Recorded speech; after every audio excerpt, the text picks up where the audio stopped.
The Crohn's and Colitis Foundation has been at the forefront of inflammatory bowel disease research and care for over 50 years. Learn more about research, education, and support at Crohn'sColitisFoundation.org. Is this the title? This is the KBLA Sports Minute with Ray Richardson. The Lakers missed out on a chance to move up in the Western Conference standings. They lost by 10 at home to Sacramento. The loss dropped the Lakers down to the 10th spot. Something went wrong in the second quarter. The Lakers led by 19 in the first quarter, but trailed by 15 at the half. A solid game by LeBron was wasted. He had 31 points and 13 assists. The Clippers won by 6 in Houston. The Clippers are now 19 games over 500. Kawhi Leonard had 28 points and 7 assists. USC will play Arizona tonight in the Pac-12 women's basketball tournament in Las Vegas. The Trojans, the number 2 seed, had a first-round bye. 6 p.m. tip-off on the Pac-12 network. UCLA also had a first-round bye. The Bruins, the number 3 seed, will play Utah tonight at 8:30. If USC and UCLA win, they will meet up in the semifinals Friday night. No debates, no speculation, just the info you need. That's your KBLA Sports Minute. I'm Ray Richardson on KBLA Talk 1580. Climate is king. At KBLA Talk 1580, we believe that caring for the community means caring about the climate. You might have heard that we announced a pretty bold 12-month, $2 million campaign to do 4 things. Increase climate literacy, turn up the volume on communities of color in the climate conversation, connect everyday people with the resources they need to survive and thrive, and highlight frontline climate justice crusaders of color throughout this year. KBLA Talk 1580 will be bringing you insightful interviews on all of our shows to help raise your climate IQ. Each quarter this year, we will also be hosting free climate events in various communities throughout the city with food, fun, and forward-thinking conversations. Thanks to partners like LADWP, Metro, Caltrans, the Sierra Club, the California Community Foundation, the California Endowment, AQMD, MWD, and more. You'll also be hearing more about a couple of national town halls broadcasting live from Los Angeles, to which you will be invited. And we'll be rolling out a robust social media campaign on all our platforms, as well as an outdoor media campaign, all designed to educate, enlighten, and empower you in our fight for climate justice. We want cleaner air. Caring about the community means caring about the climate. At KBLA Talk 1580, we believe that we really can change the world. If we care enough. If we care enough. If we care enough. If we care enough. If we care enough. If we care enough. 1, 2, 3, go! Ha, ha. Let's keep it going.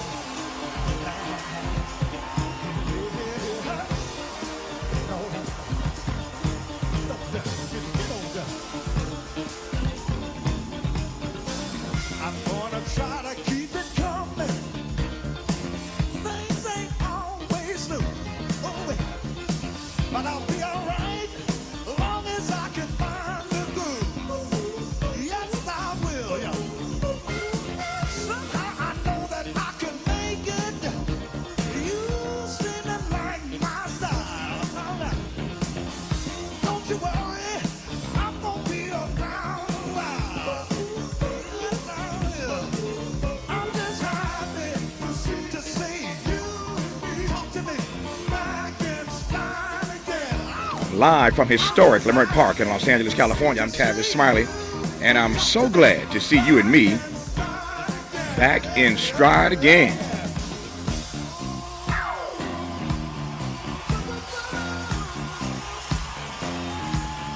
Before we get started with today's show, let me invite you to follow me on Facebook and Instagram at The Real Tavis Smiley and get updates on X, that's formerly Twitter, at Tavis Smiley. By the way, should you miss any part of today's program or want to catch up on previous shows, you can always visit thetavissmileyshow.com. That's thetavissmileyshow.com, or wherever you get your podcast, and listen to the Tavis Smiley podcast version of this live program at your leisure. Another great show on tap for you today. In our second hour, 2 conversations. Up first, we'll talk with stalwart Democratic Congressman James Clyburn of South Carolina about President Biden's big speech to the nation tonight. State of the Union. We will speak with Kiana Cox in hour 2, senior researcher on the race and ethnicity team at the Pew Research Center. Kiana leads the National Survey on Black Americans, which engages on questions of Black identity, politics, and economic mobility. She is also co-author of the center's groundbreaking study, Faith Among Black Americans. We'll see what y'all been telling Kiana Cox and the Pew people in hour 2 in their latest data. In our third hour, 2 more conversations. Up first, Grammy-nominated mixing and recording engineer John Kersey. So you hear his genius gift, you just don't know his name. But all the artists do. A conversation with the guy who makes the music sound so good, John Kersey, at the top of hour 3. On the B side of hour 3. Who wants to start? Yes, Brittany, kick it off. I don't have a thought on the reading. I just think that word on the board is wrong. Well, I think it still has 2 G's in it, last I checked. It's not funny. We shouldn't have to stare at the N-word all day. Listen, this is a class on the literature of the American South. You're going to encounter some archaic thoughts, coarse language, but we're all adults here. And I think we can understand it within the context in which it's written. Well, I just find that word really offensive. With all due respect, Brittany, I got over it. I'm pretty sure you can too. Well, I don't see why. Sounds from the film American Fiction, with an all-star cast led by Jeffrey Wright and Sterling K. Brown, who are both nominated, I should add, for Oscars this weekend, in fact. Film critic Mike Sargent co-runs the Black Critics Circle Awards. He joins us to preview this weekend's Academy Awards on the backside of hour 3. But we commence today talking politics, that is, and what a week it has been politically. Good Lord. Pleased to be joined now by our regular contributor, Connie Rice. Connie, it's been quite the week. How you doing? Hey, I'm fine, but I'm waiting to inhale. unlike one of those years. Yeah, unlike Bill Clinton, you're waiting to inhale. Inhale. Yeah, I had some marijuana, but I didn't actually inhale. So some of the lines from these politicians over the years, I mean, we can do this all day long, right? But I recall that one. Yeah, I didn't actually inhale. But what's the point then? What is the point of not inhaling? But I digress. Let me just jump right in. I'm going to talk to James Clyburn, as you just heard at the top of hour 2, get his take on it. And yesterday we had Neera Tanden on from the White House. Corinne Jean-Pierre was on some days ago. So we've had a few people on talking about this moment for the president, what it actually means. You are the person that this audience knows who always reminds us that we have to get our frame right. And I want to talk about the frame that the president is in tonight. But let me just start by asking whether or not you intend to watch. And I ask that because I know you're a news junkie. And I used to literally, wait to see these things come on. I was excited to watch for many years State of the Union address, but I'm not going to lie. I'm just going to be honest and just keep it real with you. These things bore me now. And they bore me now because they're so scripted. You expect some guest up in the gallery to be shouted out. There's always going to be a shout out to the first lady. People applaud. They applaud her in certain things. They boo on other things. There's all these partisan disruptions. My favorite still to Obama. You lie. I mean, who stands up in the middle of a speech and calls the president of the United States a liar? These things have gone so off the rails. It's like it's circus theater, and I'm not as turned on by them as I used to be. Connie, that's just me. I totally get that, but because I've got to analyze this stuff, I do watch it. I'm hoping that they understand the frame that they're in, that the Democrats in the White House understand the frame that they're in. Because what I don't want to hear is I don't want to hear a whole bunch of stuff about school uniforms and prescription drugs and little tiny policy incremental things that have been done. Biden has done some big stuff. The infrastructure bill, he got us out of the pandemic recovery, a soft landing on the inflation, stuff that's up there with what FDR did. I mean, no president in the last 70 years has done the big legislative things that he did in his first 2 years. And so props for that. But right now, if he thinks that Americans are focusing on, kidney drugs and so forth, no, he needs to say the stakes. This is big time. We're in a big time frame. Go big or go home. Okay? That's the frame we're in. So let me do this. Let me do this. I'm sorry. Let me do this. Watching my clock here. So I get your point. So now I know what frame we're in. He needs to be clear about what the stakes are. And so the obvious question is, what are the stakes? What are the stakes that this democracy faces that the president ought to be addressing tonight? It's always the question of what he's going to say, what he ought to say, what he should have said, what he didn't say. What is the frame that we're in? What are those stakes? We're going to let Connie unpack that for the rest of the hour when we come forward on Tavis Smiley. Hope, agency, dignity. This is Tavis Smiley. Can you dig it? Come on! What is dedication? My biggest fear in the middle of my addiction was that my kids wouldn't have a father. And I started thinking, you know what? This isn't my story. I definitely had to become a better man to be a better father. It's important to me that my kids are empowered and truly believe that if they can think it, they can do it. That's dedication. Visit fatherhood.gov to hear more. Brought to you by the U.S. Department of Health and Human Services and the Ad Council. Joey from Vermont, a farmer trying to get through the winter. Adriana from South Carolina, a single mother living paycheck to paycheck. Liam from Ohio, an injured father struggling to provide for his family. Hi, I'm Shanola Hampton, and I support the Feeding America network of food banks because they help provide over 6 billion meals to people in need each year. Learn more at feedingamerica.org. It's game day at Jim's house, and the spread is impressive. Mike's already done some damage with the hot wings, and now he's dropping back and going deep for another slice of pizza. I sure hope he brought the Pepto. Mike knows the Pepto-Bismol provides fast 5-symptom relief from unexpected stomach upsets. He's no rookie. The way he's throwing back those nachos, he's the GOAT. Be ready for game day with Pepto-Bismol. When you have nausea, heartburn, indigestion, upset stomach, diarrhea. Use as directed. Keep out of reach of children. Hey, what are you doing up on the step stool? About to clean these light fixtures. The whole family's coming over. And if there's even a speck of dust in the house, my abuela will find it. Here, I got a Swiffer duster to help with that. A Swiffer what? A Swiffer duster. It has this cool extendable handle that reaches 6 feet to get high and low, with fluffy dusters that easily trap and lock dust. So no more step stool? No more step stool. Easily trap and lock dust from hard-to-reach places with the Swiffer duster. Love it or your money back. LADWP is proud to partner with KBLA to share with you how to start the new year without bill worries. We're here to help if you're behind on your bill or need help staying current. Sign up anytime online for Level Pay to set predictable monthly payments throughout the year, including for past due amounts. You can also check out the special extended pay arrangements of up to 48 months to help pay down your bill. If you're a senior or income qualified, you may be eligible for Easy Save to receive discounts and also qualify for free and discounted energy and water saving devices. You can get up to $15,000 for past due water and or sewer bills and up to $3,000 for electric bills. But you gotta act fast. Funding is limited. You can reduce your past due bills and kick off the year right, because here at LADWP, we're here to help. Visit ladwp.com/cares today and find out more.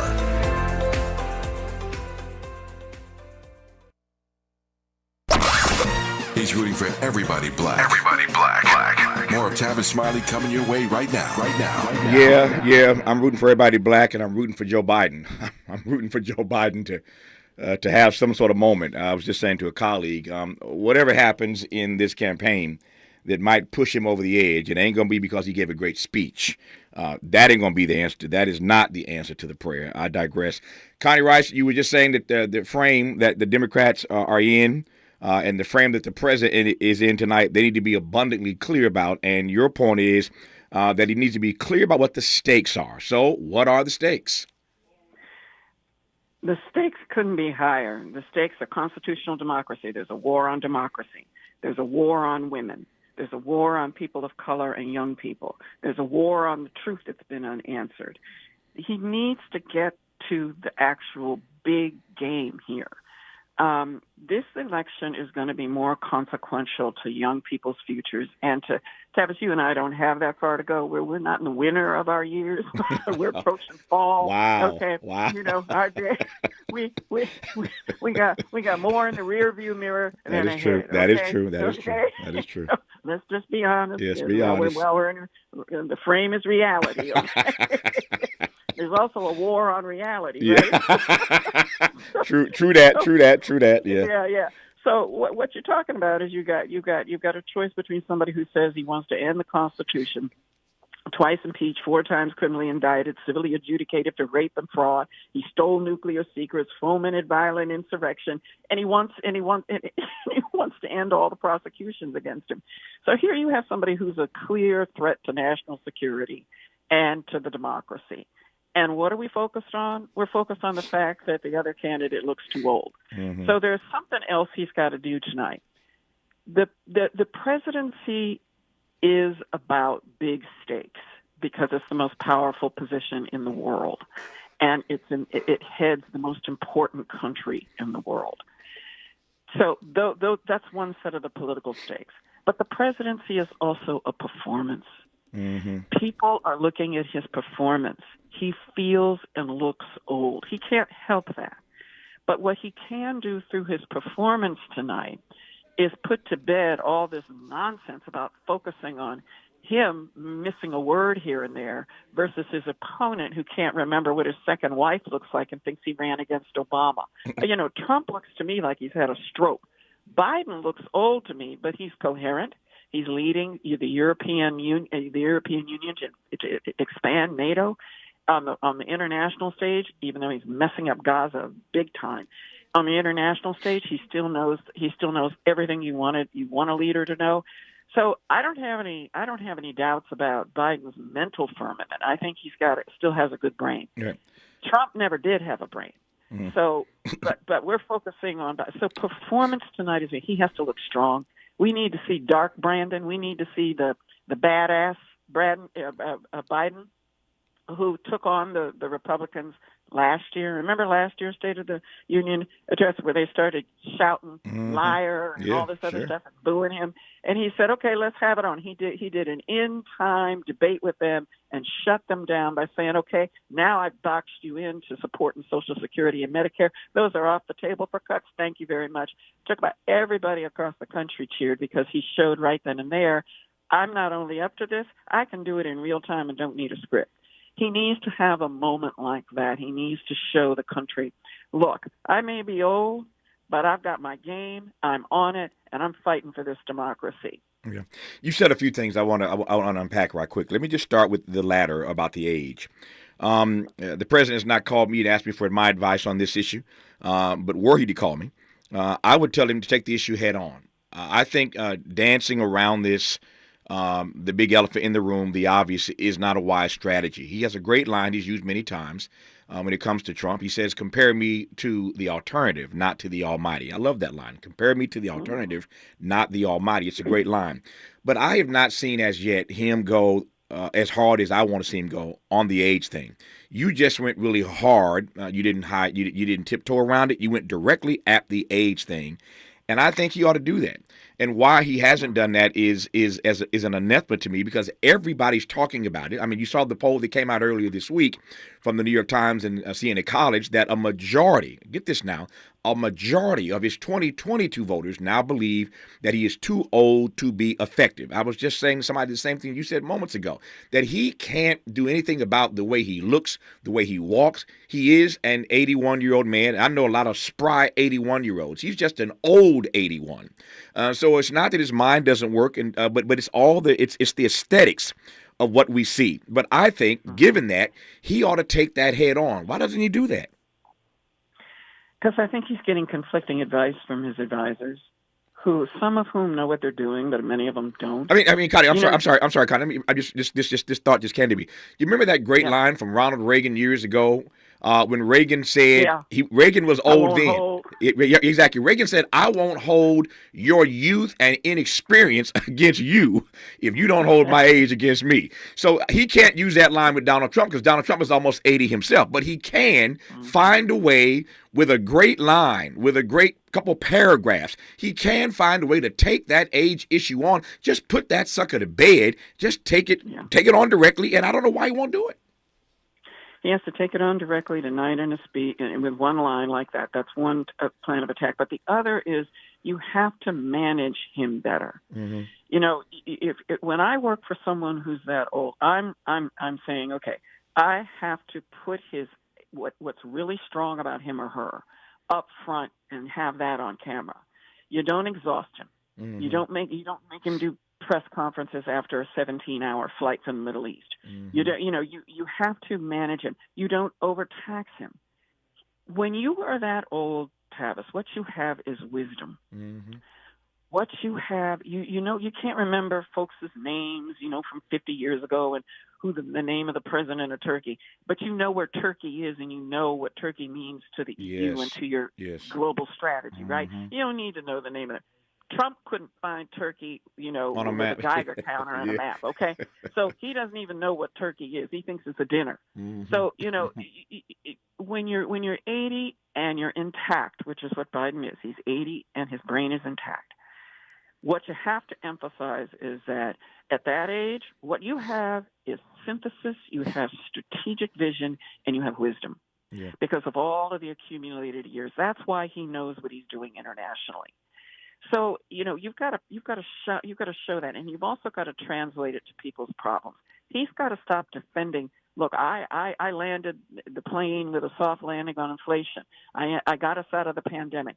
People aren't feeling it. You can't talk to people about what they're not feeling. Go to where they're feeling. So I think he's got to be managed better. I do think he needs a slam dunk line like the one you were talking about with Reagan. Yeah. But he also, on a daily basis, has got to be showcased and have limited access to him. Yeah. That's what Nancy Reagan did for Reagan. Nope, she did. She did. And what you said a moment ago is, again, exactly what I'm talking about. You just flat out say, I may be old, but I'm wise. Let me tell you what these 81 years has taught me. I know this. I understand how to do this. I've experienced this. Just lay it out. And I think that the sooner and the better he goes at that age thing, the better off he'll be. I digress. Let me move on. I just don't know why he won't take it on. Stop trying to walk around it. Stop trying to avoid it. It is the big issue for a lot of people. So just deal with it. The other thing I wanted to get you to sound off on is a moment ago you made reference to our country as the most important nation in the world. Do you believe, after all these years, and certainly over the last few years, that we are still the most important country in the world, or is that a little bit hubristic? It is hubristic, but we've always been hubristic. There's an honest answer. Yeah. I mean, when they left England and said we're going to throw the King of England over, that took hubris. Yeah. You know what I mean? Stealing the 6 million Africans and kidnapping them from the coast of Africa, that took hubris. Mm-hmm. So this country has been built on hubris. The whole idea of free people determining their own destination, without a king, that's radical. Yeah. And that's why there are so few democracies. The reason I say the United States is still the most consequential nation in the world, is because we have the most military might. We have the biggest economy. We determine the global economy along with China. We determine the nuclear confrontation. We have more say in the threats that could end humanity, from nuclear war to climate change, than any other country. We are the most consequential country in the Middle East. So we still are. I think that this is the last half century that the United States will be the most, but right now we still are. No, I'm glad you said that, because I wanted to probe that, because I could have conversations with you, maybe we will over dinner, about China and about India and about where the world is headed. But I think you're right about that last part. There will come a time where we may not be the most consequential nation on the globe. We'll hold that conversation for another day. We could do an hour just on that. But it was a fascinating point that you made, and I wanted to interrogate it. So let me ask you this. I asked this question of Neera Tanden yesterday. Of course, Neera's in the White House. She's the White House domestic policy director. So you expect I expected the answer to my question that she gave me, but I can get a bit more transparency out of Connie Rice because she ain't running nothing in the White House, although I wish she were. That's another conversation, too, for another time. But you mentioned national security and democracy as the big stakes that we're up against that are at issue that the president ought to address. And I think you're right about that. But here's my question that I posted near yesterday. If national security is that important to us, and if saving this democracy is that important to us, how do you explain Donald Trump running the table? I mean, I have a hard time believing that those people don't care about national security. I have a hard time believing they don't care about living in a democracy. They don't want to live in an authoritarian nation. I don't believe they want that. So if they care about national security and they care about democracy, how do you explain, as stark as those issues are, that this guy is still running the table? Because Americans don't pay that much attention. Most Americans, they talk about low education voters. I'm talking about no education voters. Okay? They're not news junkies. They're not paying attention to the stuff. They're not. And right now, you get these bullet points on your iPhone. You're not even looking at synthesis and context, and they're not reading articles about the international threats to security. That is not something that they're just trying to put food on the table and get their kids to school and try not to catch COVID. Mm-hmm. So everyday folks are not focused on these level of threats, and they don't have the time, they don't have the focus, and a lot of them don't have the background to figure out what they're reading, if they're reading anything at all. Mm-hmm. And right now, you remember you asked me what's the biggest threat? I said it was the death of truth. Mm-hmm. And what we're seeing now is not just the fact that mass media has collapsed and we have this atomized, you go to your sites and you have these silos where people are getting a lot of disinformation, misinformation, and corrosive information, which are three different things, but they're all destroying any ability to perceive reality and therefore threats. So folks aren't focused on this. Folks don't know there's a threat to national security till the Twin Towers are attacked and fall down, right? Then they start focusing on national security. But what I was talking about was the fact that you have a candidate who stole nuclear secrets and secrets about our submarines, our nuclear submarines, and passed them out as party favors at his cocktail party. So what I'm saying is that there's one candidate whom the entire national security infrastructure, from the CIA, the NSA, all of the generals, McRaven, McChrystal, all of the generals are saying Trump is a threat. All of his cabinet members, 15 of his cabinet members are saying he's a threat to national security. That's what I was referencing, is that when you have, that's like a choice between Mr. Rogers and Ted Bundy. One's a clear threat. One is not. And I don't expect voters to understand all of the implications of what's going on in Europe or Ukraine or even the Middle East for our national security. That's not what normal folks do. They don't even read newspapers these days. But what I am saying is that for the leaders to say our democracy is our best protection of not only our civil rights and human rights and women's rights, our rights as individuals. You like Putin? Try taking your guns over to Moscow. You will end up in that same prison that Navalny died in. So they don't, they're not that well versed. So you and I, when we talk about this stuff, it's kind of like an inside conversation. But Biden's job is to connect those threats to everyday living. If you value your children's health, he's going to take apart the CDC, so you won't even get any warnings. If you like clean water, he's told us he's going to put his political cronies in charge of the FDA and all of the folks that guarantee clean air, clean water, make sure your kids get vaccinations. He says, I would tell him that these idiots on the other side, they want your kids to have polio, cholera, and measles again because they're going to wipe out the requirement to have vaccines. You want that? You want your kids to be sicker, dumber? Yeah. The way. This is my point. The way that you are very clearly laying this out now is what I'm encouraging the president to do, to lean into the age issue and to lean in these other issues. And as you said many times, stop bringing a knife to a gunfight. I just think they just got to sharpen their message.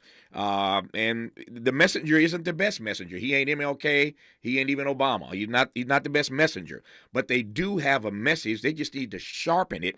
And I don't think they've done that as yet. When we come forward, Condi mentioned a moment ago, I had a great a series of lines about war, a war on democracy, a war on women, a war on reality, a war on truth.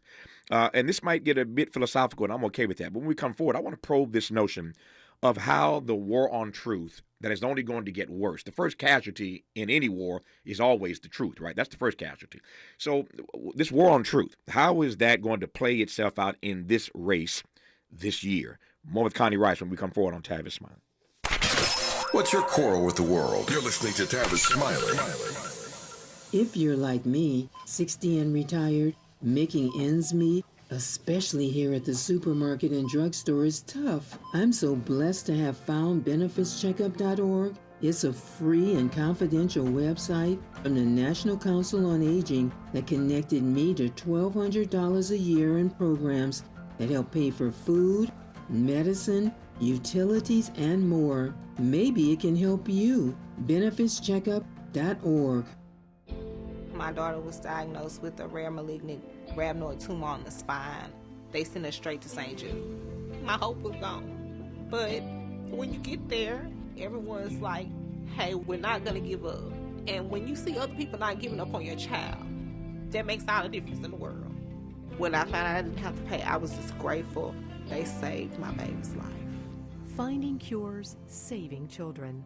Learn more at stjude.org.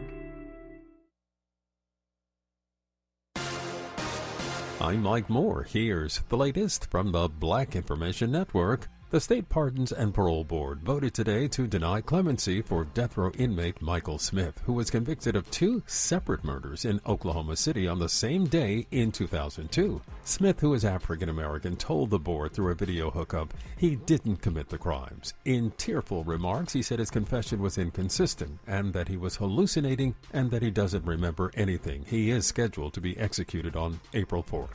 Nearly 36 coastal cities are sinking. That's according to a new paper published in Nature on Wednesday. It explains the dangers ahead with climate change causing the seas to rise and the land to sink simultaneously, and warns that over 270,000 people could be affected by 2050. And that's the latest. I'm Mike Moore from your 24/7 news source, the Black Information Network, and BINnews.com.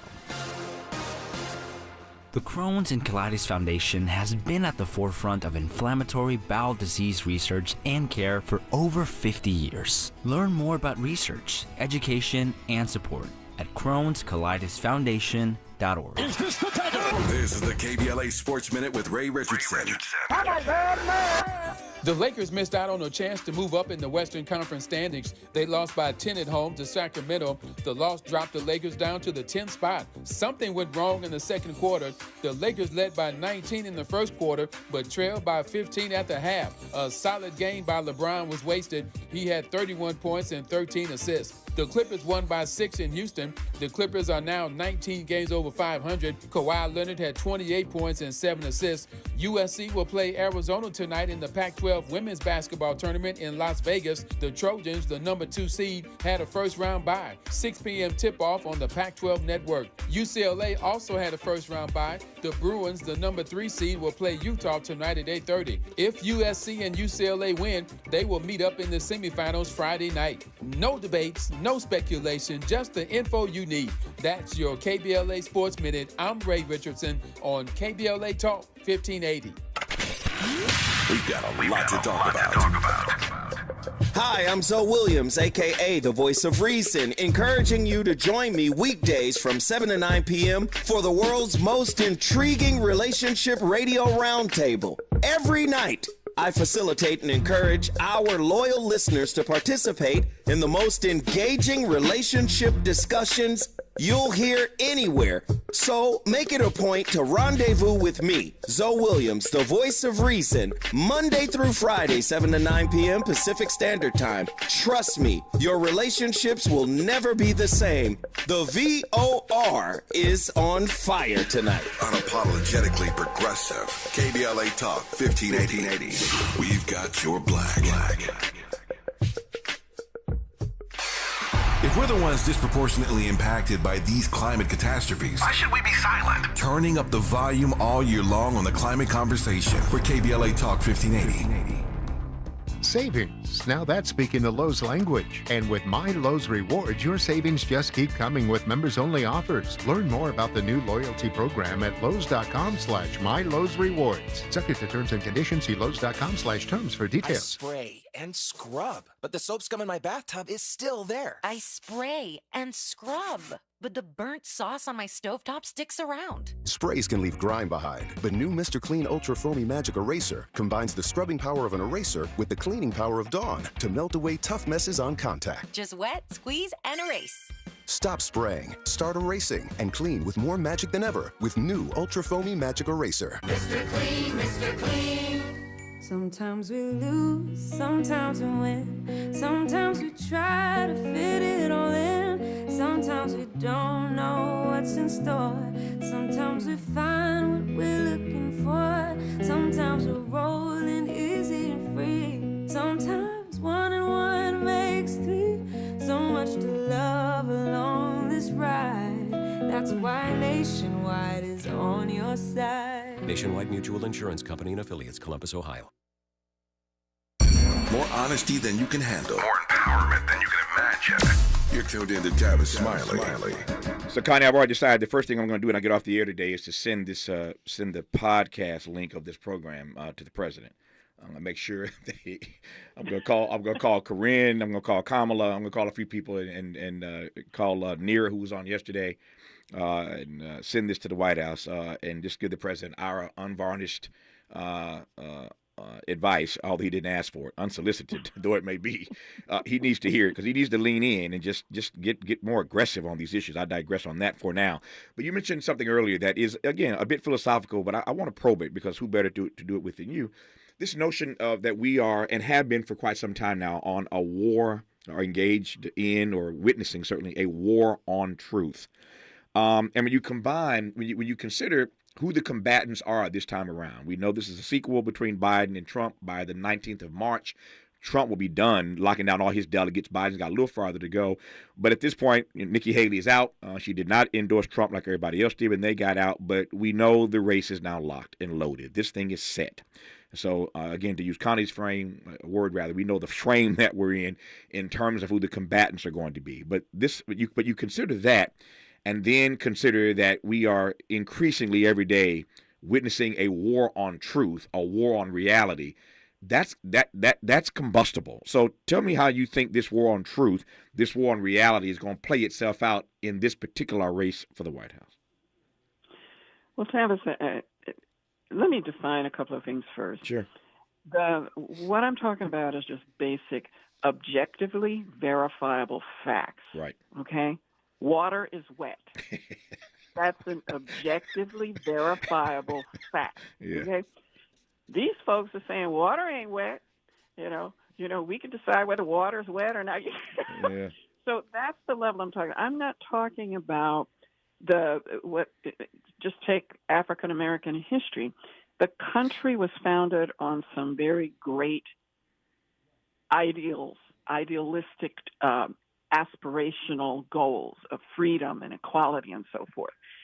It was also founded on some huge lies, even bigger lies than Biden didn't win the election. Mm-hmm. Lies. The first big lie was that Africans aren't human.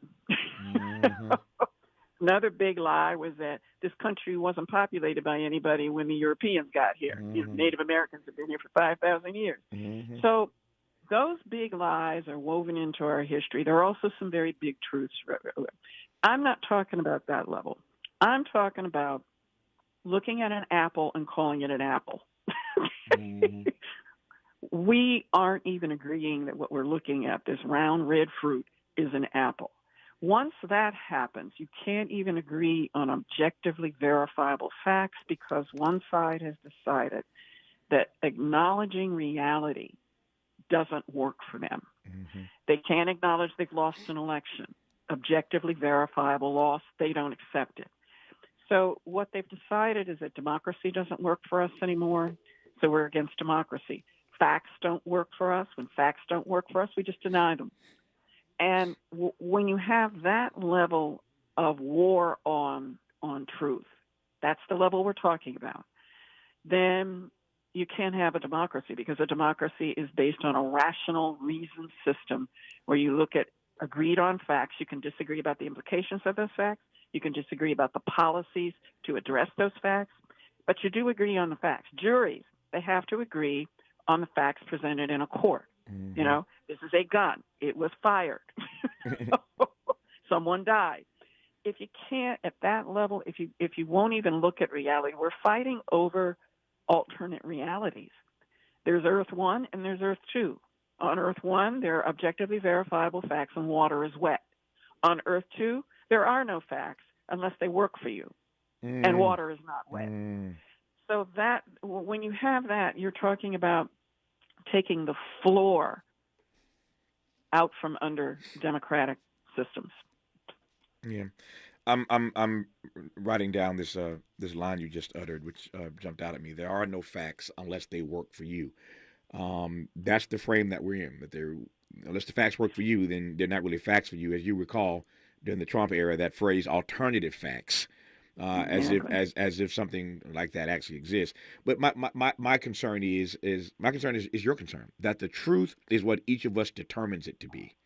And that's a dangerous frame to be in, when people determine what the truth is for them.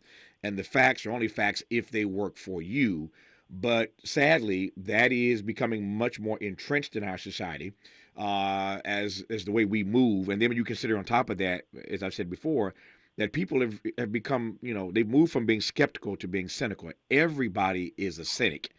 And I'm just not sure that philosophically that mindset, that mode of engagement works for the future of this experiment in democracy, Connie. It doesn't. It actually guarantees its failure. Exactly. And I think the way to go about unwinding it's counterintuitive. You have to go, for example, when I say take it to them, take the issues to them. If you attack people who have lost all trust in institutions, in parties, in media, in the culture, and they've decided they don't want this experiment anymore. They want the democracy to end. They want a strong man. They want fascism because it sounds good to them. You make America white again, make America great again is the same thing. Mm-hmm. They want to go back to a fictional 1950s when, Mayberry RFD and their, black people didn't complain. Mm-hmm. That is what they want to go back to, because that's when they felt safe. What you have to offer is a vision of the future where they're included. They're looking at the future and they know they can't compete. They don't have the education. They don't even have the internet in some rural parts of the country. And so they're looking at elites that are running off with the future, with globalization that killed all their factories and their steel factories and their knitting mills. Their economy has been a rust belt for 50 years and nobody cared. And you've got low income African Americans saying, why do we continue focusing on a system that leaves us in prison with no infrastructure, no grocery stores, no banks, no nothing? So they're not seeing enough improvement. They don't see the future including them. You have to show a future that includes them. You have to show them that, yes, we have left you behind and we have humiliated you. So it's a kind of radical compassion attached to a strategic vision. And you have to, with humor, this stuff is so easy. I'm not funny, Tavis, but even I can make up jokes about some of these people. Show the QAnon shape, show the cabinet that Trump is going to have. You're going to have David Duke for Secretary of State. Mm-hmm. You're going to have the QAnon shaman with his horns and his pelt. You're going to have him as Secretary of Homeland Security.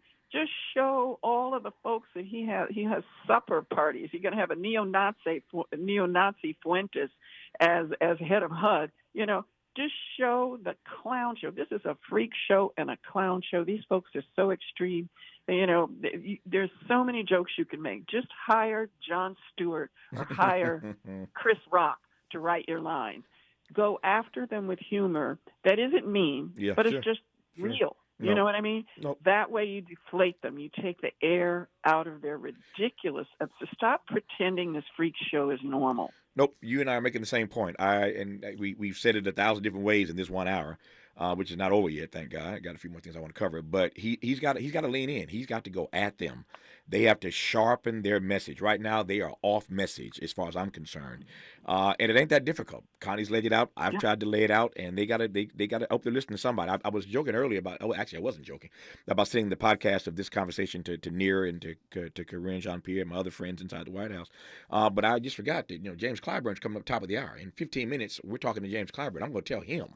And you talk about somebody's got pull with the president. James Clyburn's got more pull with the president than anybody, given that he saved his campaign and therefore saved the democracy when South Carolina and all those black women stepped up the last time around. So if anybody can get the president on the phone, it's James Clyburn. We'll talk to him at the top of the second hour, but I've got more for Connie. When we come forward, Connie's not going to like this. I'm telling her right now, she's not going to like it. I'm going to have Miles pull up the editorial that I did earlier this week. You know what I'm talking about, Miles, right? Find that editorial. When we come forward, I want to play it for Connie right quick and get her to respond to it. I know she ain't going to like it, but I'm going to play it because I know she's going to give me an honest response, and that's what I want. We'll do that when we come forward on Tavis Smiley. Interrogating and unpacking. That's what we do around here. You're listening to Tavis Smiley. What is dedication? My biggest fear in the middle of my addiction was that my kids wouldn't have a father. And I started thinking, you know what? This isn't my story. I definitely had to become a better man to be a better father. It's important to me that my kids are empowered and truly believe that if they can think it, they can do it. That's dedication. Visit fatherhood.gov to hear more. Brought to you by the U.S. Department of Health and Human Services and the Ad Council. Joey from Vermont, a farmer trying to get through the winter. Adriana from South Carolina, a single mother living paycheck to paycheck. Liam from Ohio, an injured father struggling to provide for his family. Hi, I'm Shanola Hampton, and I support the Feeding America network of food banks because they help provide over 6 billion meals to people in need each year. Learn more at feedingamerica.org. The possibility of lung cancer can be pretty scary, especially if you're one of approximately 8 million current or former smokers at high risk. That's why SaveByTheScan.org wants you to know that now there's a breakthrough low-dose CT scan that can detect lung cancer early, and it only takes 60 seconds. You stop smoking, now start screening. For an easy quiz to see if you're eligible, visit SaveByTheScan.org. It could save your life. SaveByTheScan.org is brought to you by the American Lung Association's Lung Force Initiative and the Ad Council. Substance use disorder and addiction is so isolating. And so, as a Black woman in recovery, hope must be loud. It grows louder when you ask for help and you're vulnerable. It is the thread that lets you know that no matter what happens, you will be okay. When we learn the power of hope, recovery is possible. Find out how at startwithhope.com. Brought to you by the National Council for Mental Wellbeing, Shatterproof, and the Ad Council. My ride smells just right, just right, just right, just right. Y'all gotta try that Febreze car. Just right, just right, just right. Yeah. La la la la la. With up to 40 days of consistency, all over Febreze car clips right on your vent. Yeah. You know my car's my happy place. Keep that smile on my face when it smells just right. Just right, just right, yeah. Breathe happy Febreze, la la la la. Taco Bell just dropped the new Cravings Value Menu. Now you can get 10 items for $3 or less, which means you can get the food you want for the price you want. It's almost like you can have your cake and eat it too. But in this case, it's a double-stacked taco from the new Cravings Value Menu. So basically, you can have your double-stacked taco and eat it too, which is a lot crunchier than cake. The new Cravings Value Menu is here. Get it at Taco Bell today. At participating U.S. Taco Bell locations while supplies last. Contact store for price and participation which vary. Tax extra. Helping to make you the most knowledgeable person in your circle of friends. This is Tavis Smiley. All right, Connie's not going to like this, but I want to get her honest response to it. Play it, Miles. Ain't nobody's fault but mine. The Blind Boys of Alabama. Let me start by saying I do not believe President Joe Biden has been given the credit he deserves for what he has accomplished against some pretty strong headwinds. Respect or no respect, I also do not believe that at this point President Biden has any interest or intent to step down. To be clear, I am not now, nor have I heretofore suggested, that he should stand down. That decision, is the purview of the president and his party. But here's my simple question, given the existential threat that we now face in Donald Trump, knowing he'll be on the ballot in all 50 states. If this Biden-Trump rematch is a fight that nobody wants to see, if a majority of President Biden's 2020 voters now think that he is too old to be effective, if Vice President Kamala Harris is viewed less favorably than President Biden, if over 100,000 voters in a critical primary state like Michigan, which he barely won in 2020, recently voted uncommitted, even as Vice President Harris yesterday finally called for an immediate ceasefire in Gaza, and if young voters are still losing faith and feeling disaffected, if the president's black numbers are soft at best, and a sizable number of black men, rightly or wrongly, are considering options other than President Biden, if independent candidates, including Cornel West, RFK Jr., Jill Stein, and others, are gaining ballot access right now in states all across the country, and if every poll, survey, and study finds the same data, the same concerns about his age and his ability to lead the country effectively, which would seem to indicate a trend, not just a real-time snapshot, not just a media narrative, here is my question. If come November, after all the warning signs hidden in plain sight, President Biden loses this election to Donald Trump, whose fault is it? Who we gonna blame? If I die and my soul belongs, ain't nobody's fault but mine. We'll hear from Connie Rice when we come forward on Tavis Smiley. For all the freedom-loving folk, this is Tavis Smiley. I feel like freedom.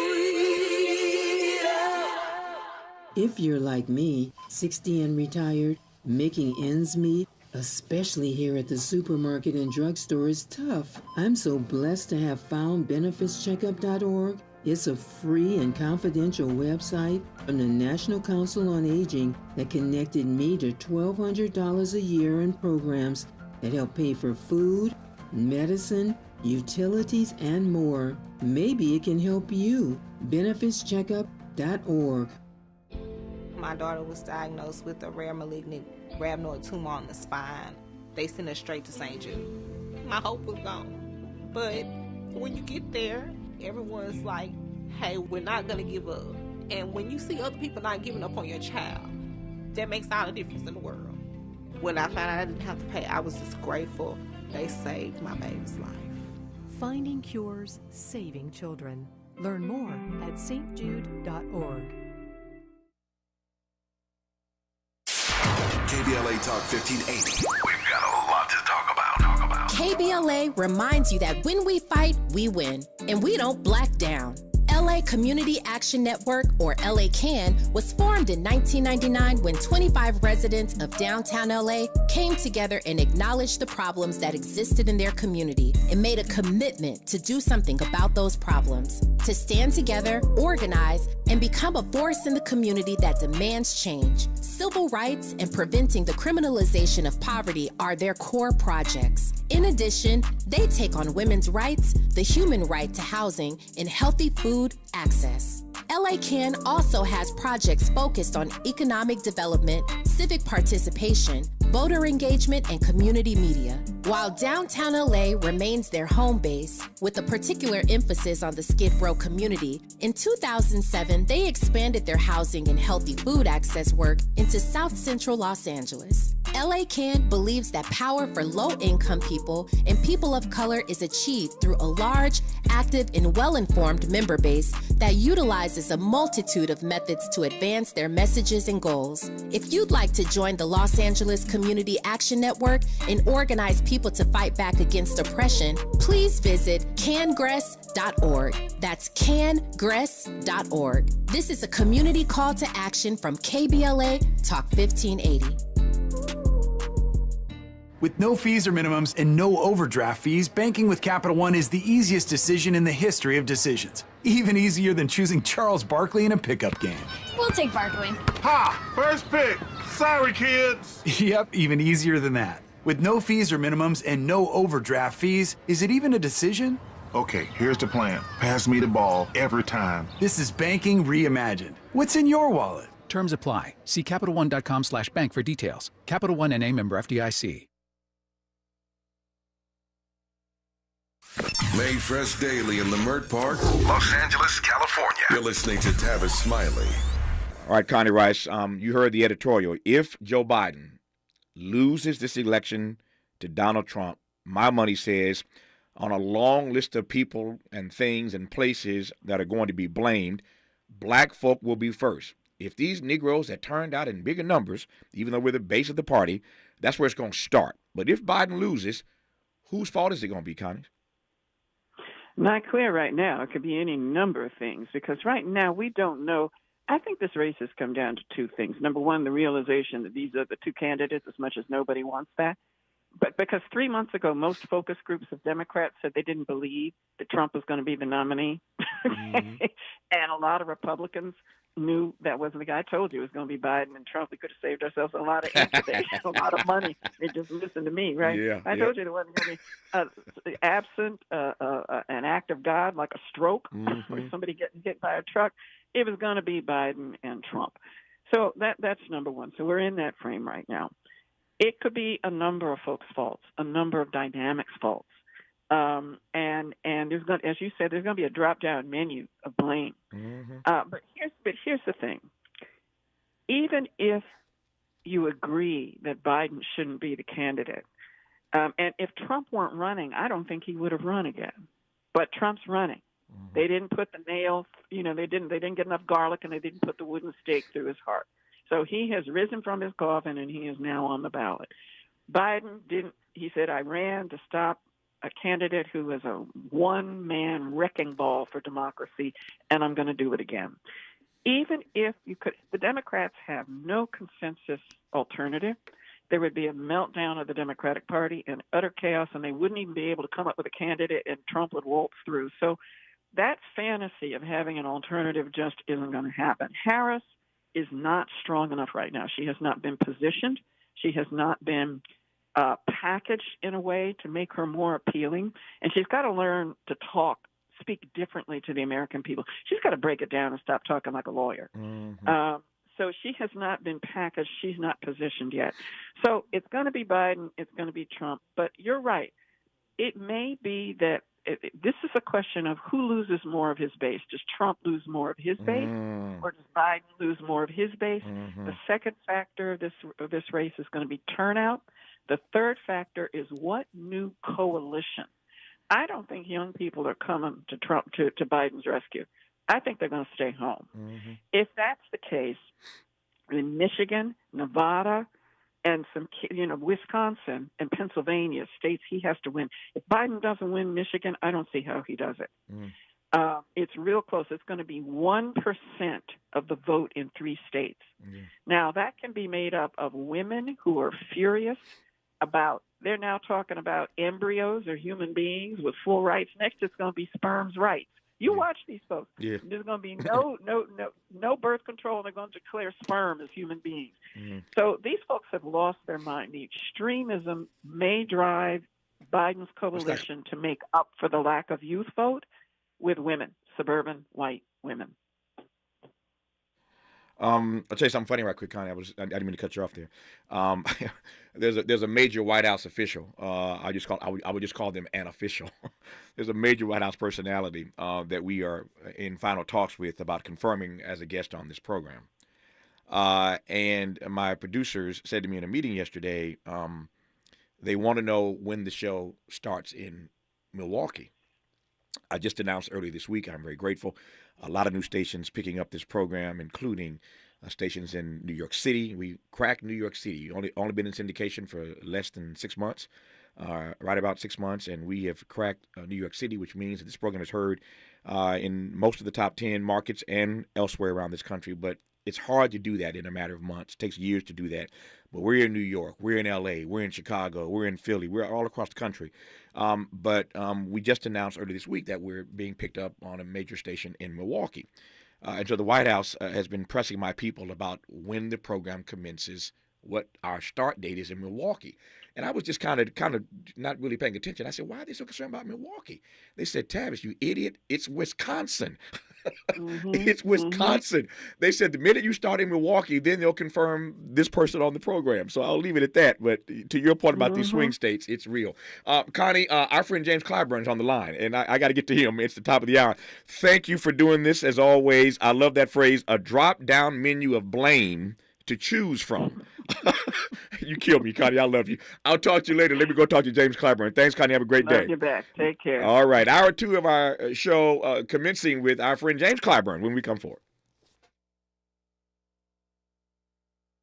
KBLA 1580 Santa Monica. 2 separate murders in Oklahoma City on the same day in